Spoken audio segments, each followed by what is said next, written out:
Bueno, vamos a continuar, ¿vale? Este tema es muy algorítmico, ¿eh? Es muy algorítmico y bueno, y ahora lo veréis en este punto que vamos a ver, ¿vale? Bueno, estábamos viendo la planificación de caminos para robots móviles. Muy rápidamente,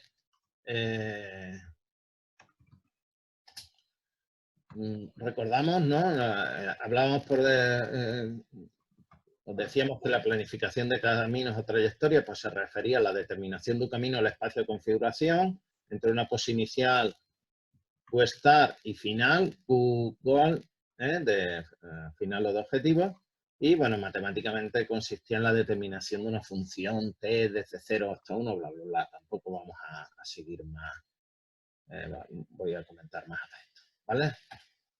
Bueno, hicimos alguna definición, dijimos que un camino libre era aquel en que se encontraba todo él en C-free y un camino semilibre era aquel que podía tocar los bordes de algún objeto, ¿de acuerdo? Hablamos que el hecho de tocar los bordes de un objeto no quiere decir que nos rocemos con él. Os recuerdo que había una técnica en la cual considerábamos el robot puntual, pero que dilatábamos los bordes del objeto pues para definir una zona de seguridad en torno a esos objetos. Por lo tanto, perdón, a esos obstáculos, objetos. El tocar aquí lo que quiere decir es que nos encontramos una distancia de seguridad de nuestros obstáculos que se encuentran aquí, ¿vale? Bueno, también dijimos que eran caminos homotópicos, que son aquellos que se pueden deformar uno en el otro, y no homotópicos, pues los que no. Y nos quedamos exactamente aquí, ¿vale? Bueno, cuestiones que se pueden tener en cuenta a la hora de determinar caminos. Pues en primer lugar, determinar el camino de longitud mínima. La forma de plantear la planificación de camino es simplemente plantearnos, oye, dame un camino desde el Q inicio hasta el Q final, ¿vale? Pero podemos también añadir la característica de decir, dame un camino desde el Q inicio hasta el Q final, pero que ese camino, de entre todos los posibles, sea de longitud mínima, ¿vale? ¿De acuerdo? Entonces es una de las especificaciones clásicas y típicas de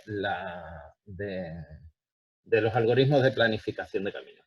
Otra formulación no es tanto la distancia mínima, sino el tiempo mínimo. Tened en cuenta que no tiene por qué ser el mismo, ¿vale? Para un robot le puede, en un determinado tramo, a lo mejor tiene que ir más lento por algún hecho que sea, ¿no? Pues, por ejemplo, es una zona de camino en el cual puede derrapar y entonces necesitamos que la velocidad de ese robot en esa zona de derrape, de posible derrape, sea más lenta para que no exista ese derrape, porque si derrapa, entonces la localización del robot es mucho más compleja, se introducen errores, bla, bla, bla. ¿De acuerdo? Entonces, el que un camino sea de longitud mínima no quiere decir que sea el camino de recorrido de tiempo mínimo, ¿vale? Entonces, son los dos elementos normalmente que se utilizan, o camino de longitud mínima o camino de tiempo mínimo, ¿vale? En lo que nosotros vamos a ver nos da igual una cosa que otra, ¿de acuerdo? Es decir, al final es una etiquetación del grafo y al final es ponerle un numerito a las aristas que me definen en mis caminos y uno puede ser la longitud o el tiempo. Otra cuestión que podemos tener en cuenta, pues considerar entornos con obstáculos móviles, ¿vale? Nosotros no vamos a considerar esta situación, luego veremos las simplificaciones que hacemos, pero puede haber algoritmos que consideren este hecho. Es interesante que los algoritmos puedan ejecutarse bajo ciertas circunstancias temporales que pueden ser interesantes en lo que es robótica, ¿vale? Pues estamos dentro de este contexto robótico, ¿vale? Entre ellos son muy interesantes en robótica un tipo de algoritmo que se llaman algoritmos anytime, que son aquellos que nos proporcionan una solución al problema incluso sin haber terminado su ejecución. Hombre, formalmente parece un poco raro decir que me dan una solución aunque no hayan terminado la ejecución. Obviamente es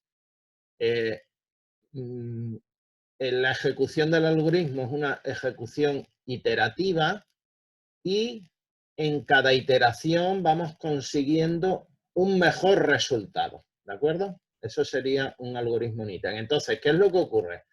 Nosotros siempre podremos, si el algoritmo por algún motivo se para, podremos tener una solución. ¿Es la mejor solución posible? No, pero al menos tenemos una solución que en el caso de los robots pues es interesante. Si yo quiero de ir a Q inicial hasta Q final, pues lo mejor es ir por el camino más corto. Pero si no tengo el camino más corto, al menos tener un camino, cómo llegar, ¿vale? Entonces, bueno, pues este tipo de algoritmos es interesante. No todos son, ni mucho menos, algoritmos de este tipo, ¿vale? Como veremos. Y bueno, también puede ser interesante incluir otras condiciones, además de que llegue al objetivo final, por ejemplo, que el camino sea el más seguro posible, que al recorrer el robot pueda adquirir información sobre objetos del entorno, etcétera, etcétera. Esas serían condiciones añadidas a nuestros algoritmos, ¿vale? ¿Qué simplificaciones y consideraciones vamos a tener nosotros, vamos a considerar? Bueno, pues en primer lugar, el robot A es rígido y a menudo, y nosotros además lo vamos a modelar como un robot puntual, teniendo en cuenta lo que hemos visto antes sobre el modelado del robot. Es decir, lo que vamos a hacer teóricamente es que nuestros obstáculos van a estar dilatados con el radio asociado al robot, ¿vale? La segunda cuestión es que el entorno es estático y conocido, ¿vale? Es decir, nosotros vamos a suponer que nuestro entorno lo conocemos, es decir, tenemos el mapa y es estático, no tenemos obstáculos móviles, ¿vale? También a este entorno se le conoce como con el nombre de dominio o espacio de trabajo del robot, que os recordará, si supongo, a lo que se hablaba en automatización 2 en robótica, lo que es el espacio de trabajo del robot. En robótica, en un brazo de robot, pues el espacio de trabajo del robot es todas las posiciones en las cuales se puede mover o puede alcanzar la mano del robot, ¿vale? Pues en este caso, el espacio de trabajo del robot es todas aquellas entornos donde se puede mover nuestro robot, ¿vale? Bueno, el dominio del robot tiene definido un espacio euclidio, es decir, el espacio de trabajo, dominio, entorno, un espacio euclidio, que en un caso en general es Rn, pero vamos, normalmente es R2 o R3. R3 en el caso de robots que pueden volar o que pueden sumergirse. Y nosotros, como estamos trabajando con robots móviles, consideraremos R2, un plano, ¿vale? Luego existe un conjunto de obstáculos conocidos, sabemos en dónde están los obstáculos, el número de obstáculos, además hemos dicho que es estático, por tanto no desaparecen obstáculos ni creamos nuevos. Y en principio, recordar que decíamos que para la planificación de camino deberíamos tener en cuenta la cinemática del robot, es decir, cómo se puede mover el robot. Bueno, pues nosotros vamos a considerar que el robot no tiene dificultades para moverse en tramos rectos, es decir, si yo estoy aquí.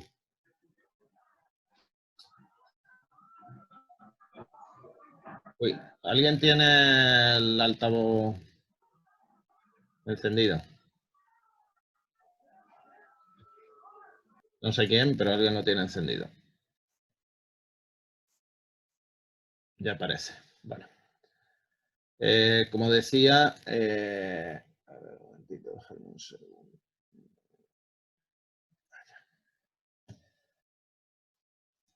Como decía, podemos movernos en... Sí, ya todos lo tenéis apagado. Entramos rectos, ¿vale? Y no hay robot que no pueda hacerlo, ¿de acuerdo? Entonces, en realidad es como si nosotros pudiéramos por recorrer desde... Jolín. Está claro que hacer circulitos en PowerPoint es complicado. Sí, podemos ir desde aquí hasta aquí siguiendo tramos rectos, ¿vale? Por ejemplo, con un robot diferencial podemos hacerlo sin problema, ¿vale? Cada tramo recto es un giro más un desplazamiento más un giro, pero se puede hacer, ¿vale? Eso es un poco la idea. Bueno, esas son un poco las simplificaciones. Por último, ¿qué propiedades deben tener los algoritmos que resuelvan la planificación de caminos? Bueno, pues el algoritmo debe tener en cuenta la estructura del entorno, las capacidades del robot, su forma, etcétera. Eso no es bastante obvio, ¿vale? Deben ser válidos en el sentido que deben garantizar que las trayectorias calculadas estén libres de obstáculos. Claro, no podemos usar algoritmos que nos digan que para ir del inicio hasta el final podemos seguir una trayectoria determinada y que luego resulta en esa trayectoria hay un obstáculo. Bueno, también una obviedad, pero hay que tenerlo en cuenta. Las propiedades de completitud, que debe garantizar que va a encontrar un camino si éste existe. No son útiles los algoritmos que que no nos den caminos en el caso de que no nos den caminos en el caso de que existan, ¿de acuerdo? Entonces, completo si es capaz de decirnos los caminos. Luego, óptimos, deben ser óptimos, es decir, que los caminos que determinen los algoritmos deben ser óptimos en función de los objetivos marcados. Normalmente, como hemos dicho, pues que la distancia sea mínima, el tiempo mínimo es lo más básico. Y luego la complejidad espacial o temporal. De nada nos sirve un algoritmo que nos da el mejor camino si ese algoritmo tarda tanto tiempo en resolver, en calcular ese camino, que cuando nos da el resultado ya no tiene sentido llegar al objetivo, ¿de acuerdo? O no tiene ningún sentido utilizar algoritmos por muy perfecto, por muy óptimo que nos dé un resultado, si resulta que para llegar a ese resultado necesita tanta memoria que no podemos utilizar la capacidad de almacenamiento que tiene nuestro robot, ¿vale? Entonces, todos estos elementos a la hora de diseñar un algoritmo de planificación de caminos hay que tenerlas, ¿vale? Bueno, de forma general, existen dos tipos de algoritmos o dos grupos de tipos de algoritmos de planificación de caminos. Son los discretos y los continuos. Los primeros son los más comunes, son más empleados que los segundos, aunque, curiosamente, hay algunos muy importantes entre los continuos y entre ellos está el algoritmo BAG que estáis utilizando vosotros, ¿de acuerdo? Y que comentaremos cuando llegue el caso. Con respecto a los métodos discretos, obviamente, antes de determinar la trayectoria es necesario discretizar el entorno. El entorno, por definición, es continuo, ¿vale? Definido en R2 o R3 en el caso de los voladores, en R2 en nuestro caso. Entonces, antes de nosotros resolver el algoritmo, es decir, de calcular el camino, tendremos que discretizar el espacio. ¿De qué forma? Pues podemos utilizar una discretización regular, un quadtree, un octree en el caso R3, un BSP, ¿vale? Es decir, conectamos con lo que vimos al principio, ¿de acuerdo? Bueno, vamos a... ¿Alguna duda hasta aquí? Bueno, vamos a ver los métodos discretos, que como hemos dicho, son los métodos más empleados.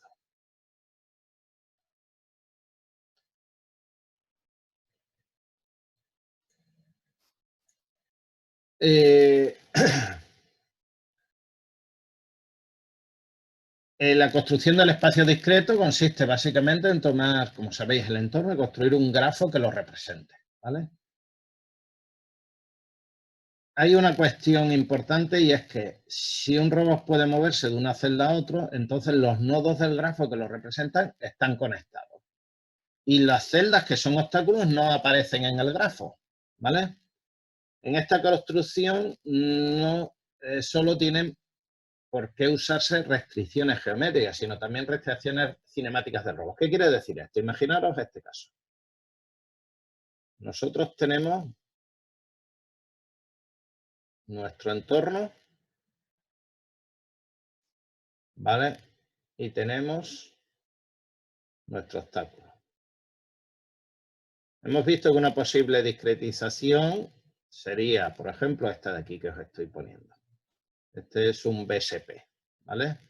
Y este es 1, 2, 3 y 4, ¿vale? Esto teóricamente es 5, es otra zona de la discretización, ¿vale? ¿Qué es lo que ocurre? Lo que decíamos por ahí, que esto lo representamos mediante un grafo. Sería el 1, el 2, el 3, el 4 y el 5, que es el estáculo, no aparece en nuestro grafo, no es necesario incluirlo. ¿Y ahora qué hacemos? Conectamos entre sí espacios que puedan relacionarse, es decir, el 1 puede ir al 2 y del 1 al 4, o del 4 al 1 y de tal. El 2 con el 3 y el 3 con el 2 y con el 4. ¿Vale? Este sería el grafo que representa esta representación geométrica. Luego, por otro lado, ¿a qué me refiero cuando que en la construcción no solo tienen por qué utilizarse restricciones geométricas, sino también restricciones cinemáticas? Pues imaginaros este otro caso.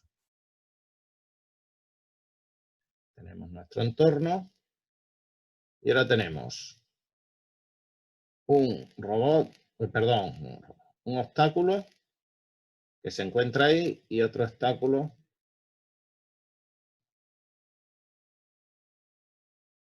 que se encuentra aquí. Y nuestro robot, y aquí sí tenemos en cuenta el robot, tiene esta forma. Es un robot, imaginaros, diferencial, donde las ruedas de tracción se encuentran aquí. Joder.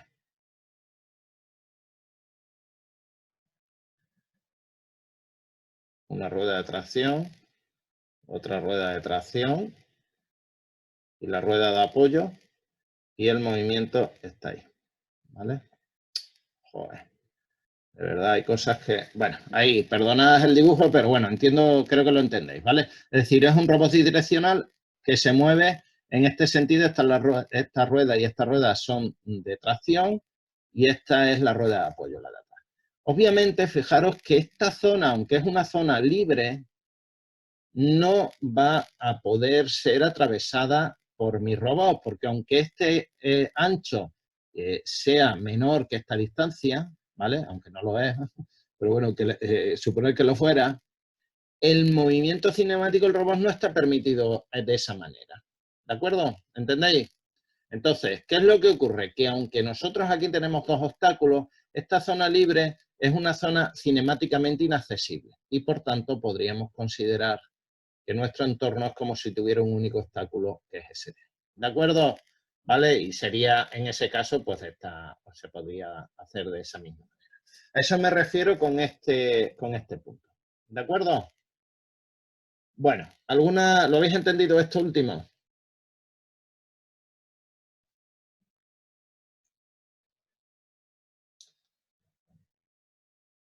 Bueno, pues continúo.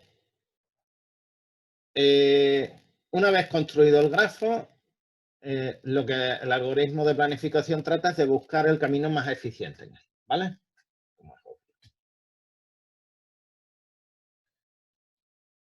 Bueno, aquí sería también otro ejemplo, ¿no? De un posible entorno con dos obstáculos, una división del espacio y el grafo, ¿vale? Un poco lo que yo os he dibujado, mejor hecho que lo que yo os he dibujado.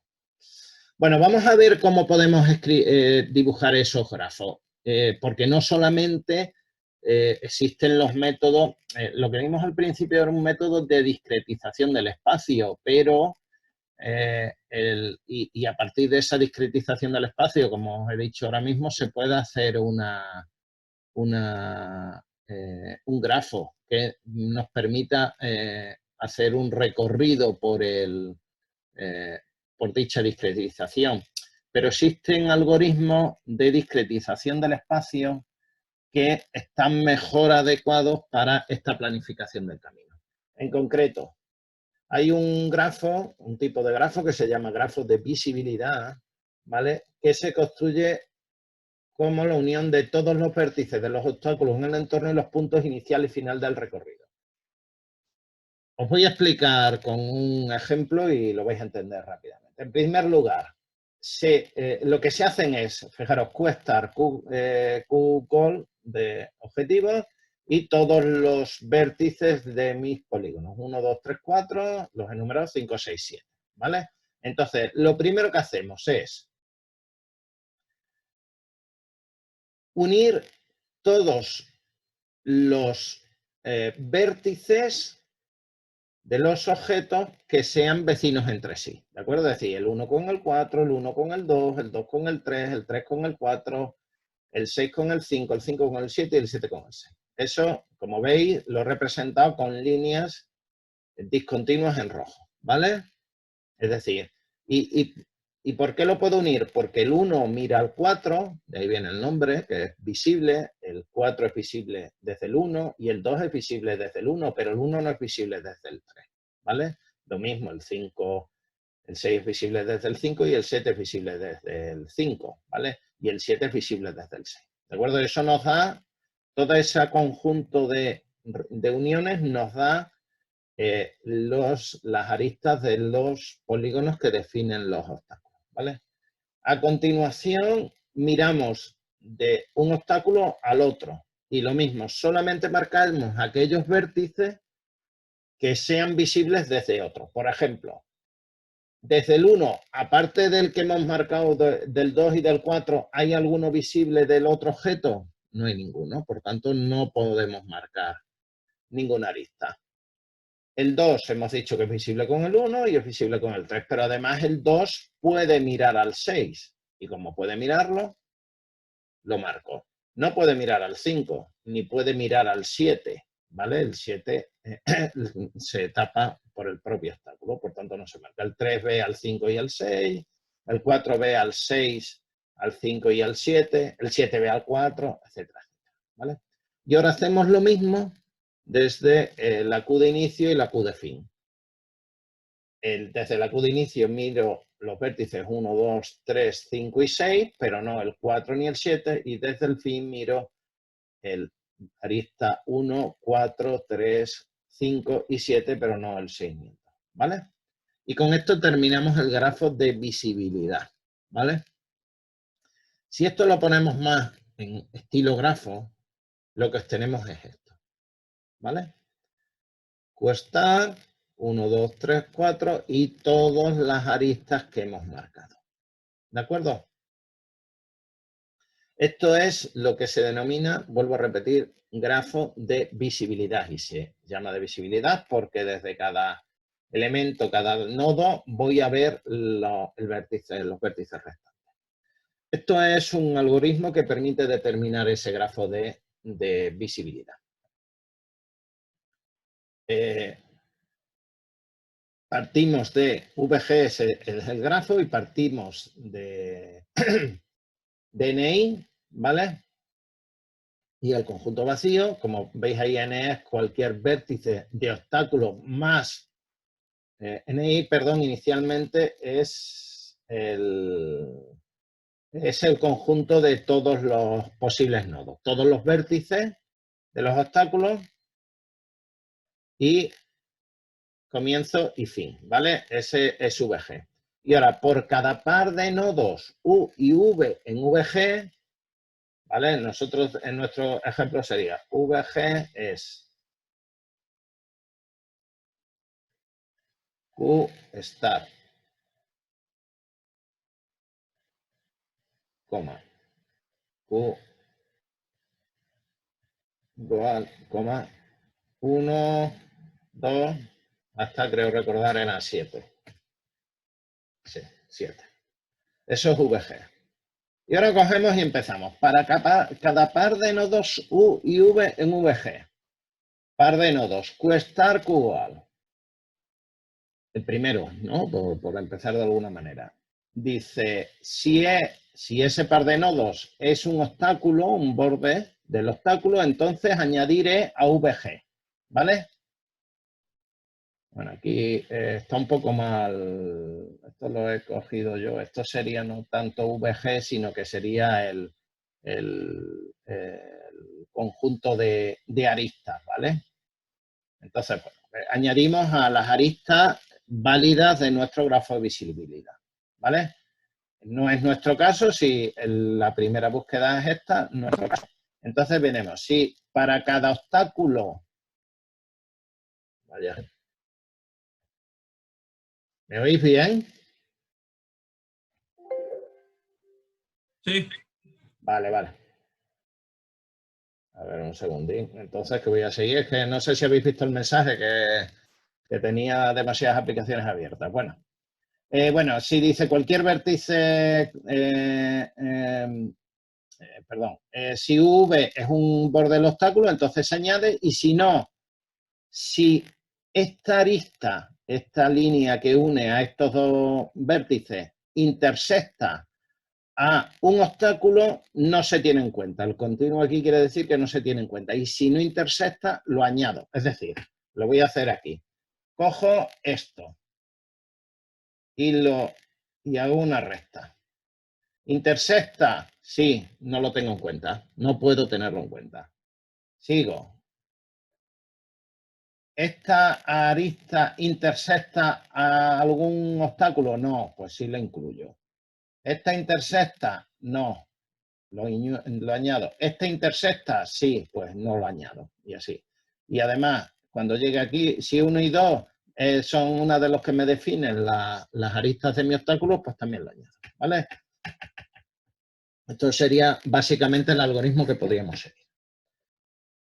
Una vez que tenemos hecho la búsqueda del algoritmo desde inicio hasta el fin, consiste en la determinación del camino más corto, siguiendo las aristas que se han creado en el grafo, ¿vale?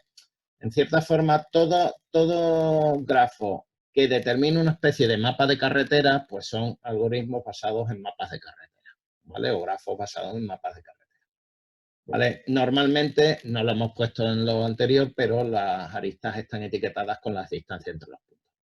¿Problemas de este algoritmo? Pues que es un algoritmo muy complejo. Obtener un grafo de visibilidad es muy complejo. En el ejemplo, en el algoritmo que yo os he puesto, es una complejidad de ON al cuadrado.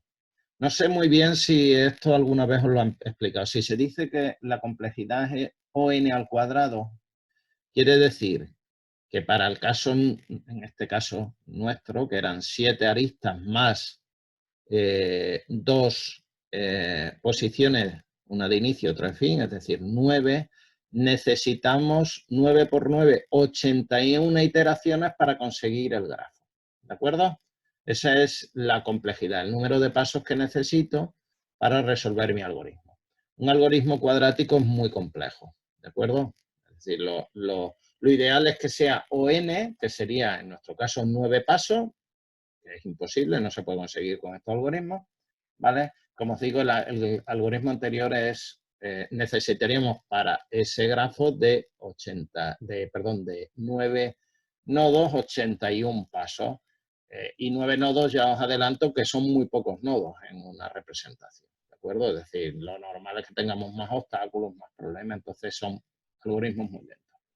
Y esto es para R2. Si es R3, el problema se complica muchísimo más, ¿vale? Existen variantes, eso es cierto, para mejorar los tiempos de cálculo. Y una de las variantes está basada en el algoritmo de particionamiento BSP, el particionamiento binario del espacio, ¿vale? Existe un algoritmo de obtención de grafo de visibilidad directamente a partir de BSP. Por tanto, el BSP puede ser un primer paso para luego llegar al grafo de visibilidad y una vez tengamos el grafo de visibilidad, hacer una búsqueda que la haremos posteriormente. Otra cuestión, fijaros que los caminos que obtenemos con estos grafos son de tipo semilibre, ¿vale? Es decir, yo aquí voy a navegar y en cualquiera de los caminos que decida hacer, imaginaros que es este, pues aquí voy a ir por el borde del objeto y hasta allí, y luego voy a ir por un camino libre, ¿vale? Que son los verdes. Si cojo este, igualmente toco este vértice, por lo tanto es un camino semilibre siempre el que nos da este algoritmo. Bueno, otro tipo de diagrama o de grafo que se emplea en robótica es lo que se denomina, lo que se conocen con los nombres de Voronoi generalizado. el diagrama Voronoi es el lugar de los puntos que son equidistantes de los dos o más bordes de los obstáculos más cercanos, incluyendo las fronteras del entorno. ¿Qué quiere decir esto? Bueno, pues esto quiere decir que este punto, por ejemplo, que os pinto aquí, que os marco aquí, está a la misma distancia de un punto de este obstáculo y de un punto, en este caso, de la frontera. O que este punto va a estar a una misma distancia de este obstáculo que de este obstáculo, ¿vale? Al menos tiene que haber, y esto, ya os digo, esta es una de, imaginaros, una de 1 y va a ser igual a esa de 1, o esta de 2 y va a ser igual a esta de 2, ¿vale? ¿De acuerdo?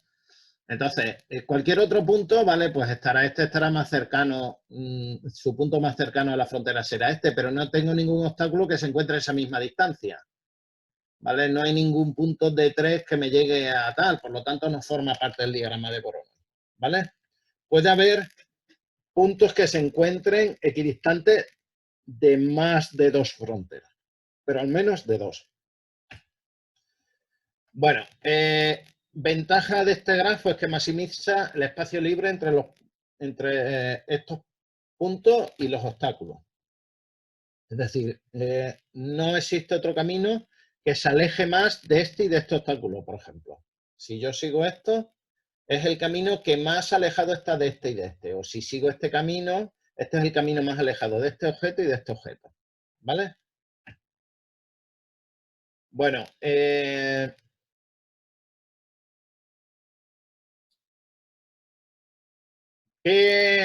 procedimiento se puede seguir? Bueno, pues es un procedimiento, un algoritmo relativamente sencillo. Se parte de C-free, que es una región poligonal, con una frontera externa, definido sobre un plano cartesiano. Básicamente esto de aquí, ¿vale? Y beta son los bordes definidos por los obstáculos y la frontera en C-free. Es decir, beta nos estamos refiriendo a qué es esto. Todos estos obstáculos, esto y todas las fronteras, ¿vale? Todos los bordes de los obstáculos. Entonces, para cada Q de C-free, se define un conjunto del espacio de Q como el mínimo de la distancia de ese Q a todos los bordes de la frontera. Es decir, imaginaros este punto, ¿vale? Este que os estoy poniendo aquí. Entonces, calculo la distancia desde este punto a todos los posibles bordes de todas las fronteras, de todos los obstáculos, de todos los bordes que delimitan mi espacio. Todo. Bueno, pues el mínimo de esa distancia es lo que almacena un espacio. ¿Vale? Una vez que tengo eso, para todos los valores de Q, ¿vale? Es decir, tengo una distancia mínima para una frontera de cada uno de los valores del espacio libre. Ahora digo, bueno, ¿cuántos puntos cercanos tengo para ese Q? ¿Vale? Entonces, son los P pertenecientes a B, es decir, los puntos de la frontera, tal que la distancia, fijaros que está la distancia, es igual al espacio de ese Q. Es decir, yo, imaginaros que tengo, pero ese punto que tengo ahí, que es el punto Q1, tengo que cercano de Q1 vale, por ejemplo, 3. ¿Vale? Y ahora digo, a ver, ahora voy a coger todos los P de la frontera y voy a ver qué distancia hay a ese Q. Y voy a contar cuántos puntos de P, o voy a almacenar todos los puntos de P cuya distancia sea 3. Uy, perdón, esto no es cercano, esto es espacio.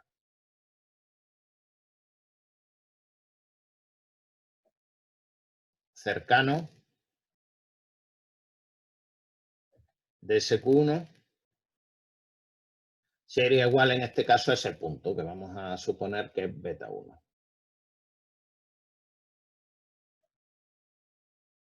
Es decir, solamente hay un punto beta 1 que verifica que la distancia sea la mínima, ¿vale? Esencialmente es eso. Vamos a suponer un caso, este caso, Q2, ¿vale? Entonces, ¿cuál es el espacio de Q2? Pues vamos a suponer lo que sea 1, ¿no? Pues ahora definimos cercano de Q2.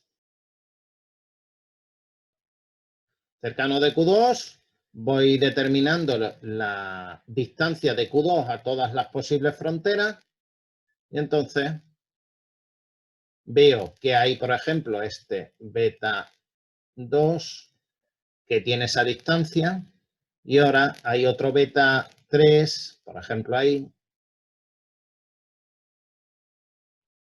que tiene esa misma distancia. Entonces lo almaceno. ¿De acuerdo? ¿Lo veis? En un caso y en otro. Bueno, pues ¿quién es el diagrama de Voronoi? Todos los Q pertenecientes a ese espacio donde el número de puntos en cercano sea mayor que 1. 2, 3, 4, lo que sea. ¿Vale? Creo, ¿está claro o no está claro? ¿Lo habéis entendido? ¿Tenéis alguna duda alguno? Bueno, pues eso es, vuelvo a repetir, el diagrama de Voronoi. ¿Vale? Bueno, como he dicho, en el caso de los diagramas de Voronoi, no solamente evito obstáculos, sino que maximizo las distancias entre ellos. La planificación de caminos siguiendo el diagrama de Voronoi, pues es directa. Parto de una posición. Fijaros que la posición no tiene por qué estar sobre un camino de Voronoi, ¿vale? Entonces, tengo que navegar alejándonos del obstáculo más cercano hasta alcanzar un punto que pertenece al diagrama de Voronoi. Aquí Questar sí pertenece a ese punto, pero si estuviéramos aquí, lo que me dice es, me voy a acercar, ¿cuál es el obstáculo más cercano? Este. Eso lo tengo, porque eso lo he calculado anteriormente. Bueno, pues me voy a ir alejando hasta llegar aquí a este punto, por ejemplo. Y ahora una vez que estoy sobre un punto del diagrama de Voronoi, empiezo a navegar por él, ¿vale? ¿Cómo navego? Pues igualmente, pues puedo navegar por el recorrido más corto, ¿vale? Tendré que de nuevo hacer una búsqueda en ese grafo. Pero fijaros que tengo, esto es un grafo, este es el nodo 1, el nodo 2, el nodo 3, el nodo 4, etcétera, etcétera, ¿vale? Entonces, busco el camino y navego hasta el punto del diagrama de Voronoi más cercano al objetivo. Y ahora, una vez que hago eso, navego desde ese punto hasta mi objetivo sin alejándome de los obstáculos. ¿Vale? ¿De acuerdo? Problema de este método. Bueno, el algoritmo también es muy complejo computacionalmente, no está aquí puesto, pero es muy complejo computacionalmente. Aunque existen mejoras, quiero decir, existen algoritmos que lo hacen relativamente bien y mejor, desde luego, que los grafos de visibilidad. Pero el problema es que los caminos que al final termina recorriendo mi robot son muy largos. Es decir, lo que os decía en su momento, no tiene por qué ser mejor alejarme tanto del objeto. Es decir, un camino libre no tiene por qué ser mejor que un camino semilibre. Normalmente un camino semilibre será más corto. ¿De acuerdo? Entonces, al final, eso de alejarme todo lo que pueda de todos los obstáculos no siempre es lo mejor, ¿vale? En determinadas situaciones sí, pero no siempre, ¿vale? Porque normalmente frente a otro algoritmo, el algoritmo usando grafos de Voronoi será o nos dará un camino más largo, ¿vale? Bueno. Vamos, hasta ahora os he explicado dos grafos que se utilizan mucho en dos grafos tipo camino de carretera, ¿vale? Es decir, tipo mapa o como lo queráis llamar. Es decir, que directamente nos dan un resultado, un grafo que nos representa directamente los posibles caminos hasta nuestros objetivos, ¿vale? Sin chocar contra ellos. Pero al final, si os dais cuenta, siempre hemos dicho, bueno, y ahora hay que hacer una búsqueda en el grafo.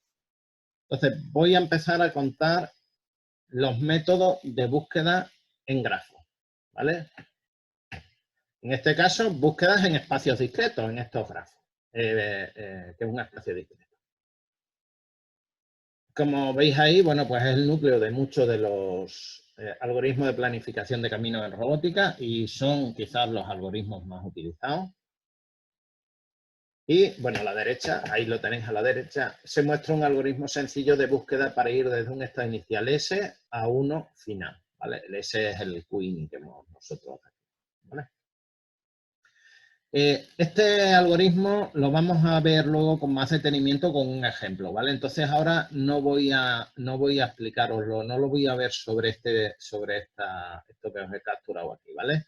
Pero sí os voy a definir algunas de las variables. Close es la lista de nodos que se han visitado, es decir, nosotros vamos a ir visitando nodos y todos los nodos que vayamos visitando los vamos a almacenar en close. Open es la lista de nodos que han sido visitados, pero que podrían llevar de forma directa o indirecta al objetivo, ¿vale? Eso quiere decir que si un nodo no nos lleva al objetivo, no va a estar en Open, ¿vale? Este algoritmo se ejecuta hasta que el objetivo se encuentra, ¿vale? Ahora veremos cómo. Y en ese caso, la variable found es true, ¿vale? Fijaros que found inicialmente es falso, y cuando se encuentra, si n es el objetivo, se vuelve true. O también cuando open queda vacío. Si open se convierte en vacío, como de open estamos quitando los nodos que no nos llevan al objetivo, si en un momento determinado open se queda vacío, quiere decir que no hay ningún nodo que nos lleve al objetivo. Y eso quiere decir que no existe camino entre la posición inicial y la posición final. Por tanto, found es falso, ¿vale? Este algoritmo, que está aquí escrito, solo detecta si existe o no camino entre los dos estados, el inicial y el final. Y para encontrar cuál es el camino hay que crear una estructura que lo almacene. Y eso lo vamos a ver ahora. Vamos a ver el algoritmo sobre un ejemplo, que creo que es más sencillo de ver, ¿vale? Os he vuelto a poner el algoritmo. El grafo, en principio, aunque es un grafo etiquetado, no vamos a utilizar, en este algoritmo no se utilizan las etiquetas. Este es el Q-inicio, el Q-fin, ¿vale? Y aquí vais a ir viendo la estructura que vamos a ir creando para luego saber cuál es nuestro camino, ¿vale? Entonces, vamos a hacer un análisis ya un poco más ¿dónde está aquí? Aquí. Un poco más detallado del algoritmo. No soy capaz. Ahora. Bueno, en principio, fijaros aquí, está chosen, open y close. Chosen es el nodo elegido, open es el conjunto abierto que hablábamos antes, close es el conjunto cerrado que hablábamos antes.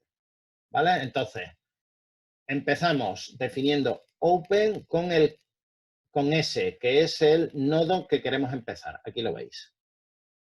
¿Vale? Close con el vacío, todavía no hay nada, todavía fijaros que no tenemos ningún nodo que no nos lleve al camino. Y encontrado obviamente es falso, ¿vale? Dice, mientras open sea distinto del vacío, esto es verdad, y not found, found es falso, por lo tanto not found es verdadero, por lo tanto esta condición en la primera iteración es verdadera, y dice, selecciono un nodo de open. Selecciono un nodo de open. Open nada más que tiene S, por lo tanto lo selecciono, el único que hay. Joder. Bueno, creo que lo veis. Y ahora, open es open menos ese nodo. Es decir, no está escrito aquí, pero hay un paso intermedio dentro de este bucle, ¿vale? En donde open está vacío. Y ahora close es close unión ese nodo. Como close estaba vacío, si lo uno con el elegido, pues me da ese, ¿vale? Y ahora, Sn, es decir, el nodo elegido, ¿vale? Dice, selecciono un nodo n, chosen es n en el algoritmo. ¿Es n el objetivo? No, no lo es, porque el objetivo es G. Entonces, sea M el conjunto de todos los nodos directamente accesibles desde N, que no están en close. Entonces, ¿cuáles son los nodos directamente accesibles desde S que no están en close? En close valía S. Pues el único es A. Pues añade A, open es igual a open unión M, es decir, añade A open. Añadido. ¿Vale? En. Y volvemos. Esto lo podemos representar gráficamente con que estamos haciendo un análisis de S. ¿Vale? Os lo pongo en amarillo para que lo veáis. Y a partir de S le unimos su nodo más cercano, que es A. Perdón, su nodo accesible, no el más cercano, el accesible, que es A. ¿Vale? Ese es el primer paso. Siguiente paso, volvemos de nuevo aquí. Selecciono un nodo desde Open. Pues el único que puedo seleccionar por ahora es A. Lo selecciono. Lo elimino de Open. Fijaros que ya no aparece. Todavía no hemos insertado ninguno más. C y D. ¿Vale? Perdón. No, perdón. A es, lo elimino, sería el vacío. Y me lo llevo a Close. ¿Vale? Todavía es vacío. Y ahora decimos, selecciona, es N, ¿esa es el objetivo? No, porque es G. Entonces, selecciona todo el conjunto de todos los nodos directamente accesibles desde N, que no están en close. Todos los nodos accesibles a, en nuestro caso es S, C, D y B, pero como S está en close, ese no lo tenemos en cuenta. Y entonces cogemos esos nodos accesibles y los unimos a Open, que lo habíamos dejado vacío. Por tanto, ahora nuestro conjunto Open es B, C, D. ¿Vale? Y eso en nuestra estructura, hemos analizado A, lo representamos así, B, C y D. Y continuamos, ¿vale? Creo que no hace falta seguir. Ahora seleccionamos B, lo sacamos, vemos el accesible que es E, lo introducimos, ¿vale? B, el accesible que es E, lo sacamos el E, lo vamos llevando por aquí. ¿Cuál es el accesible desde E? Ninguno. Por tanto, está desaparecido y no hemos entrado nada en Open. Ahora es el C y el D. Pues seleccionamos C. ¿Qué es accesible desde C y que no esté ya en Close? Pues el único es F, porque D y A ya están en Close. F. Que lo hemos incluido en Open. Ahora cogemos F, ¿vale? Y miramos qué hay, cuál es el accesible, que es G, ¿vale? Fijaros que no hemos acabado todavía, porque tenemos que dar otra vuelta y seleccionar el siguiente. Y ahora, ¿qué es lo que ocurre? Que sacamos G y Open lo dejamos con D. Incluimos el G en Close. Y ahora decimos, ¿es N, es decir, es G el objetivo? Sí. Entonces lo hemos encontrado. Acabamos. Y fijaros que ¿cuál es el camino? Pues aquel camino que podemos nosotros ir en sentido inverso desde G, en esta estructura que hemos creado. El G, luego el F, luego el C, el S, el A y el D. ¿De acuerdo? Entonces, si nosotros partimos de S, vamos a A, luego vamos a C, luego vamos a F y luego vamos a G, hemos conseguido este camino en este grafo que hemos nosotros resuelto. ¿Vale? ¿Lo habéis entendido? ¿Lo habéis visto bien? Es un poco lioso, entiendo, pero revisarlo y luego revisarlo con el vídeo y si tenéis dudas, preguntarme. Yo creo que más o menos... Bueno, lo dejamos aquí, ¿vale? Ya el próximo día seguimos con estos algoritmos.